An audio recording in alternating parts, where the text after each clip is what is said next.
Hello, welcome to the world of the succubus, a channel devoted to the research and study of succubi. In this episode, I'll be going over a couple of the chemicals they produce and how they actually use them. I should also mention that I'm reading off script, so every now and then I'll sort of lose my place, as well as the fact I've got this nasty little habit of going off script, which can cause a couple of little problems for me here and there. But do try to bear with me. Now, a couple reasons why I chose this particular topic is because anything involving the anatomy is in fact quite interesting to me, most likely because I'm taking a scientific approach to their study, as well as the fact that there is just an abundance of information related to this topic, so finding information was quite easy. So I guess I will start with the most common chemical that they actually produce, and that is pheromones. Now, the succubi have a large variety of pheromones at their disposal, but how they actually go about using them depends on the actual species and the actual situation that she's actually in. Now, let's say for this example that the succubus or succubi have found their particular prey, their ideal prey, I should say, and that is a single human male in good health, living and sleeping alone. And of course, depending on the species and situation of the succubi determines her next course of actions. Now, any research into the world of the succubi will tell you that the succubi are known as lust demons, but they're also known as dream demons, referring to the fact that they perform a lot of their activities while their actual prey is asleep. Now, let's see, if that indeed is the case, then the succubi will produce a sleeping or calming pheromone, most likely from her pores. And of course, depending on the species, she may actually release a much stronger pheromone from her breath. She'll actually, breathe it out. Of course, she would most likely be in the actual bedroom with the actual male herself, and the male is not actually aware of the actual succubi. In a minimum ventilated room, the prey may feel severe fatigue, tiredness, and of course maybe even vulnerable to being passed out. Now, if this is indeed her intent, she will breathe more of the pheromones closer to the prey's face for a more stronger effect. She may even perform a kiss of sorts, breathing the pheromone directly into the prey's body. I'm just going to move some things around here. I should also mention that I'm not really playing this game. I just want or need something in the background just to sort of break up the silence a bit. Now let's see, moving on. It is also strongly theorized that the succubi have a similar chemical to the pheromones in her saliva, which of course in theory again should be much stronger for a much more stronger effect than her actual pheromones. Now, it is believed that this kiss seems to be where the succubi are most vulnerable. There are many cases of the succubi being interrupted while performing this act.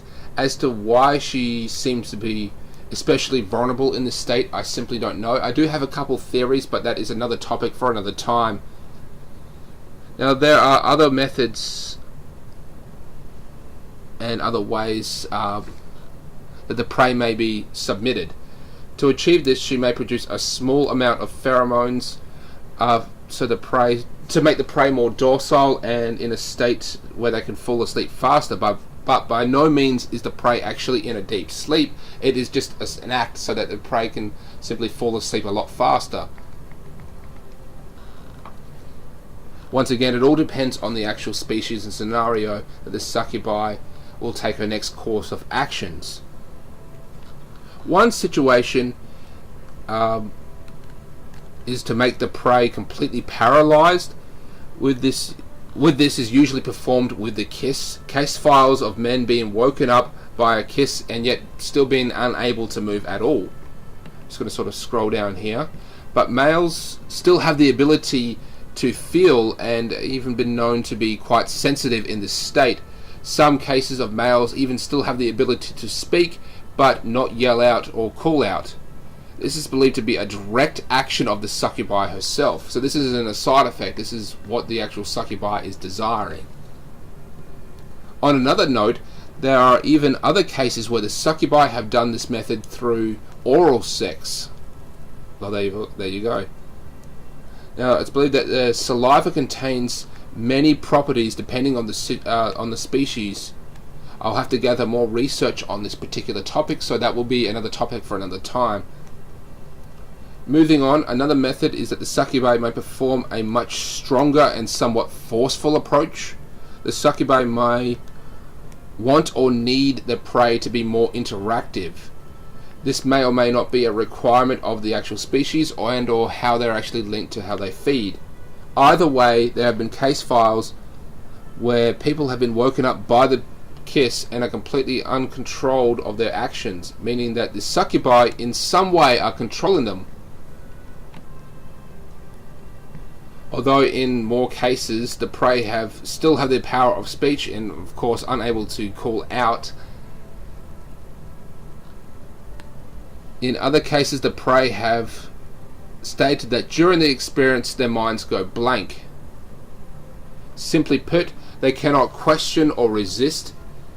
In other cases they are fully aware of their actions and what is actually happening, and also state that they do try to resist, but I have not found any cases where the prey have been able to break free of this actual event. This method is quite interesting, and being able to control their actions, at least to some extent, I have found during my research, there are many degrees into which this is done. From the succubi just giving orders to the prey, to the succubi somehow manipulating the prey to the point where the prey know exactly what to do and how to do it without even a word being spoken, almost like telepathically. I'll be doing significantly more research into this phenomenon, but that of course is another topic for another time. So this is the end of the episode. This is just part one of, I imagine, a series of episodes that I'm going to release. There's going to be several of these,